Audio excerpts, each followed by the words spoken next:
Shalom and welcome to 2 Minutes of Torah. This year is entitled Rav Goren, Shir number 5. Was he truly a Gadol? So, must make it clear that the question really is not a question that I could answer. Who am I to say who's a Gadol, who's not a Gadol? But I'll just offer my criteria of who I look up to as Gadolim.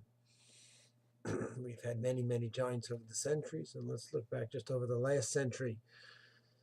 Certain Gadolim, everyone accepts as a Gadol. Moshe Feinstein, Chazon Ish, Shlomo Zalman Auerbach, and the list certainly goes on.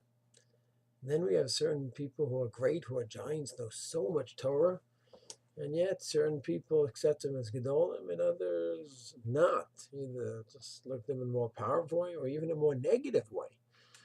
The question is, what is the criteria for determining who's a Gadol? So as I said, this is a very delicate question, not one that I could give any definitive answer. I could just say my criteria, or for my criteria. Obviously, a Gadol, certain basic conditions that everyone's going to agree on, that he is a true master. He's a true master of the Torah Sheb'Tav Torah Peh. He has a good, solid hold on Shas, Poskim, Midrashim, Hashkafa, Tanakh, etc. Do any of us really know what each Gadol knows? No, but more or less it's a clear mastery of the Torah.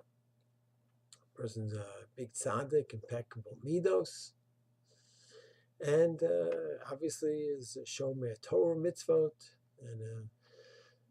and subscribes to the Yigam Ikarim, the 13 principles of faith. But even with that criteria, sometimes you can get a little bit tricky. Lubavitcher Rebbe, for example, so he's a genius, knew so much Torah, authored so many works, so many sichot given over directly by him or written by his talmidim.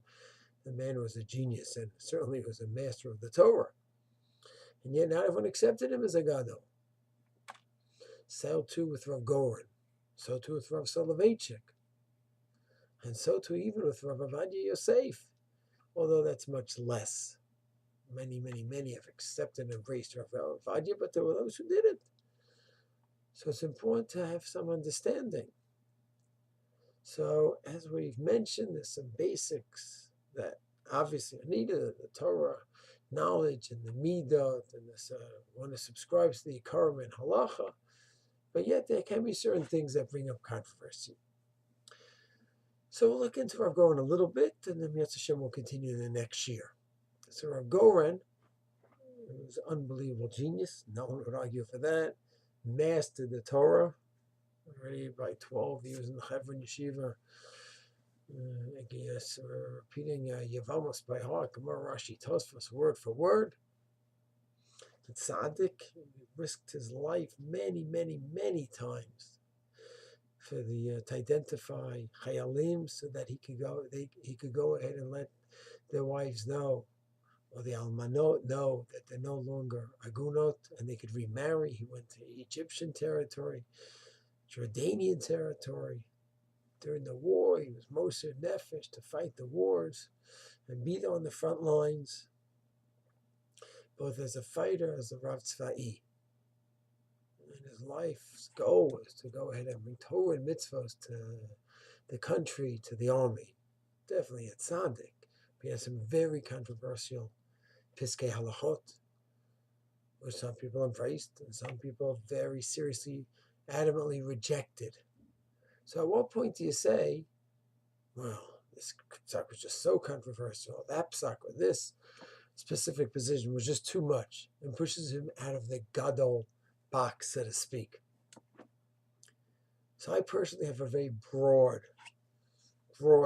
range of who I accept as a Gadol, and I'd like to continue this discussion, Yetz Hashem, in the next year, number 6, on Rav Goren and Gadolim in general. Shalom.